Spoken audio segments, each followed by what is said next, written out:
சரி, அவர்களாவது வாழ்ந்த காலத்தில் நாங்க சொன்னதை கேளுங்கன்னு சொன்னாங்களா? அபூ ஹனீஃபா இமாம்னு சொல்றீங்க. அவர் என்னைக்காச்சும் மக்களை கூட்டி, மக்களே நீங்க எல்லாம் குர்ஆன்ல உள்ள படிக்காதீங்க, விளங்காது, ரசூலுல்லாஹ் சொல்ல கேட்காதீங்க, அது புரியாது, நான் என்ன சொல்றேன் அதை கேளுங்கன்னு சொன்னார் அபூ ஹனீஃபா? இல்ல. அவர் என்ன சொன்னார் தெரியுமா?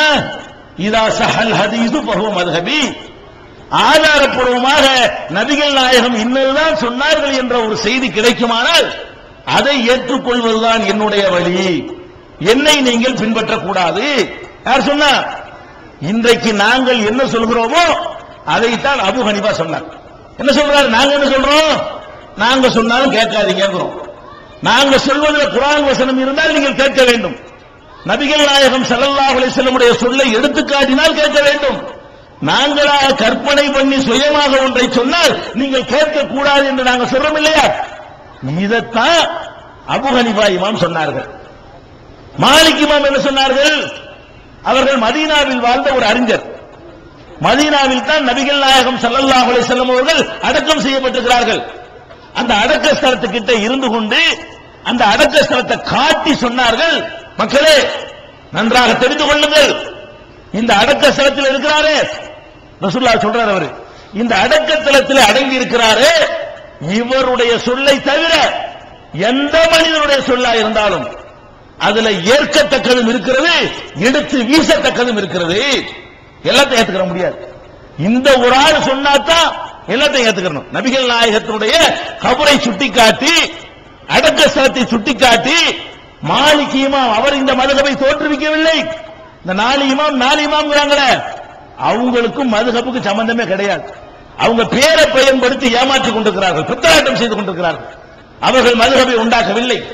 மாலிக் இமாம் சொன்னார்கள், இந்த கபரிலே அடங்கப்பட்டிருக்கிறவரை தவிர எந்த மனிதனுடைய சொல்லாக இருந்தாலும் அதுல நல்லதும் இருக்கும் கெட்டதும் இருக்கும், நல்லதான் ஏத்துக்கிறனுமே தவிர கெட்டதை தூக்கி எறியணும். இவர் ஒருத்தர் சொன்னாதான் கண்ணை மூடிக்கிட்டு அப்படி ஏத்துக்கிறனுங்கிறார்.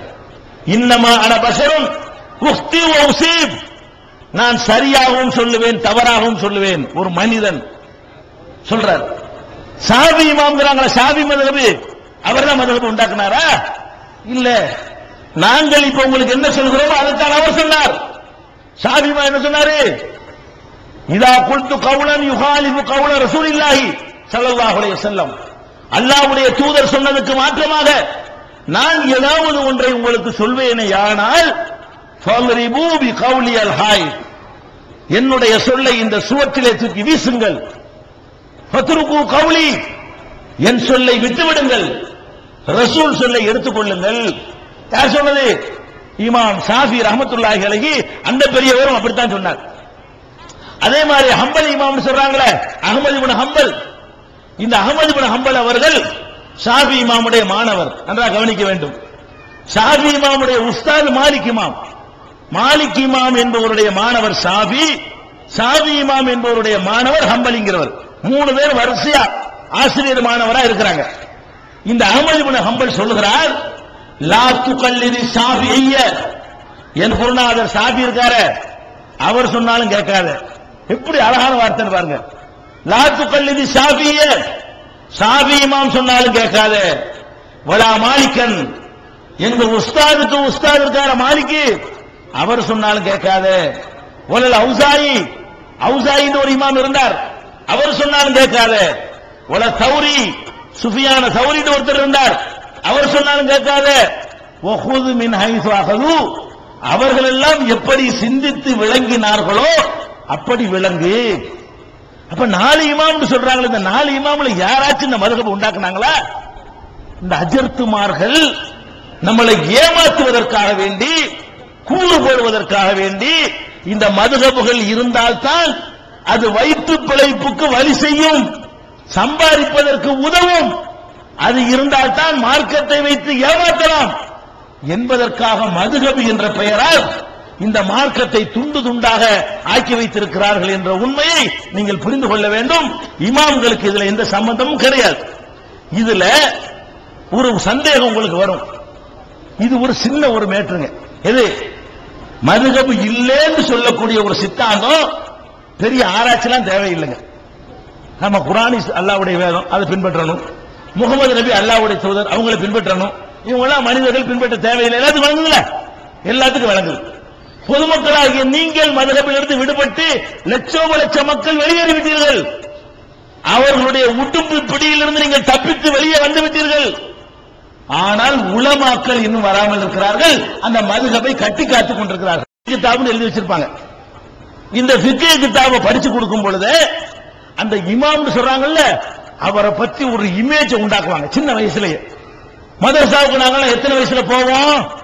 நான் எல்லாம் மதரசாவுக்கு போயிட்டு இருக்கும் பொழுது 11 வயசுங்க. படிக்க வைக்கல, உலக சேட்டை பண்ணுவாங்க, படிக்க வைக்க மாட்டேன்ட்டாங்க. 11 வயசுல கொண்டு போய் மதரசாவில் சேர்க்கிறாங்க. 18 வயசுல நான் ஆலிமா. 11 வயசுல கொண்டு போய் மதரசாவில் சேர்க்கிறாங்க. 7 வருஷம் படிச்சு 18 வயசுல டிகிரி ஆலிம்ங்கிற பட்டம் கொடுத்துருவாங்க, மௌலவி. இந்த 11 வயசு பாலகனுக்கு என்ன தெரியும்? ஒண்ணுமே தெரியாது. 12 வயசு பையனுக்கு என்ன தெரியும்? ஒண்ணும் தெரியாது. அவனுக்கு என்ன விதைக்கப்படுகிறதோ அது அப்படி பதியும். இதான் கடவுள்னு சொல்லி கொடுத்தா இதை கடவுளுமா, இதான் கடவுள்னா இதை கடவுளுமா. கழுதைய நாயின்னு சொல்லி கொடுத்தா நாயின்னு சொல்லுவான், நாயை கழுதைன்னு சொல்லி கொடுத்தா அப்படின்னு சொல்லுவான். அந்த மாதிரியான ஒரு பருவம், களிமண் போன்ற ஒரு நிலை. குயவன் நினைக்கிற மாதிரி இதை உண்டாக்கலாம். பானையா உண்டாக்கலாம், சட்டியை உண்டாக்கலாம், என்ன இலை வேண்டாம் உண்டாக்கலாம். அந்த மாதிரி ஒரு களிமண் நிலையில் பருவத்தில் இருக்கக்கூடிய வயசுல கொண்டு போய் மதரசாவில் சேர்க்கிறார்கள். சேர்த்த உடனே ஹனபின்னு வைத்துக் கொள்ளுங்களேன், அந்த ஹனபி இமாம் மீது ஒரு பக்தி வருவதற்காக வேண்டி அபு ஹனீஃபா இருக்காரு, நம்ம இமாம் இருக்காரு, அவர் எப்படிப்பட்டவர் தெரியுமா, அப்படி ஏத்துவாங்க மூளையில. அதனாலதான் அந்த அஜர்த்துமார்களுக்கு வழங்க மாட்டேங்குது.